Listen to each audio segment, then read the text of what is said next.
നമസ്കാരം. ആധുനിക യുദ്ധതന്ത്രങ്ങളിൽ ഇന്ത്യ ഇന്ന് ലോകരാജ്യങ്ങളെ ഞെട്ടിച്ചുകൊണ്ടിരിക്കുകയാണ്.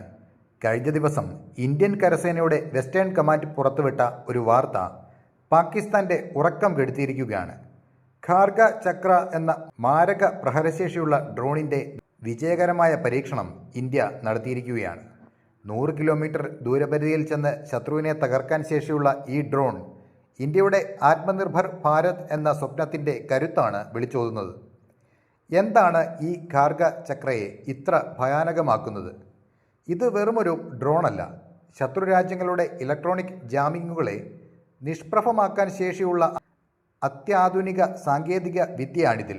ചെന്നൈയിലെ യുവ സ്റ്റാർട്ടപ്പുകളും ഇന്ത്യൻ സൈന്യവും കൈകോർത്തപ്പോൾ പിറന്നത് ലോകോത്തര നിലവാരമുള്ള ഒരു പോരാളിയാണ്. ഇന്ത്യ ഇന്ന് യുദ്ധവിമാനങ്ങൾക്കും ഡ്രോണുകൾക്കുമായി ആരുടെയും മുന്നിൽ കൈനീട്ടുന്നില്ല. പകരം സ്വന്തം മണ്ണിൽ അവ നിർമ്മിച്ചു കാണിക്കുകയാണ്. ഇന്ത്യയുടെ ഈ വളർച്ച ലോകം ആദരവോടെ നോക്കിക്കാണുകയാണ്. എന്നാൽ അതിർത്തിക്കപ്പുറത്തെ അവസ്ഥ എന്താണ്? സ്വന്തം ജനതയ്ക്ക് ആഹാരം നൽകാൻ പോലും ബുദ്ധിമുട്ടുന്ന പാകിസ്ഥാൻ ഇന്നും ചൈനയുടെയോ മറ്റ് രാജ്യങ്ങളുടെയോ പഴയ സാങ്കേതിക വിദ്യ കടം വാങ്ങിയാണ് സൈനിക ശക്തി കാണിക്കുന്നത്. കടമെടുത്ത പണം കൊണ്ട് വാങ്ങുന്ന ആയുധങ്ങൾക്കൊന്നും ഇന്ത്യയുടെ ഈ തദ്ദേശീയ ബുദ്ധിയുമായി പൊരുതാൻ കഴിയില്ല.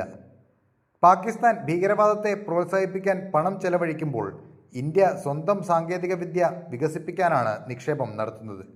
കടക്കണിയിൽ വീണ പാകിസ്ഥാന് ഇന്ത്യയുടെ ഈ കുതിപ്പ് നോക്കി നിൽക്കാനല്ലാതെ മറ്റൊന്നും ചെയ്യാനാവില്ല. ഭാരതം ഇന്ന് ലോകത്തിന് കാണിച്ചു കൊടുക്കുന്നത് ആധുനിക യുദ്ധമുറകൾ എങ്ങനെ സ്വന്തമായി വികസിപ്പിക്കാം എന്നതാണ്. ഖാർഗ ചക്ര ഒരു തുടക്കം മാത്രമാണ്. പാകിസ്ഥാനും മറ്റ് ശത്രുരാജ്യങ്ങളും ഒന്നോർക്കുക, ഇന്ത്യയുടെ ആകാശ അതിർത്തികൾ ഇനി കൂടുതൽ സുരക്ഷിതമാണ്. ഇന്ത്യൻ സൈന്യത്തിൻ്റെ ഈ നേട്ടത്തിൽ നമുക്കും അഭിമാനിക്കാം. ജയ് ഹിന്ദ്.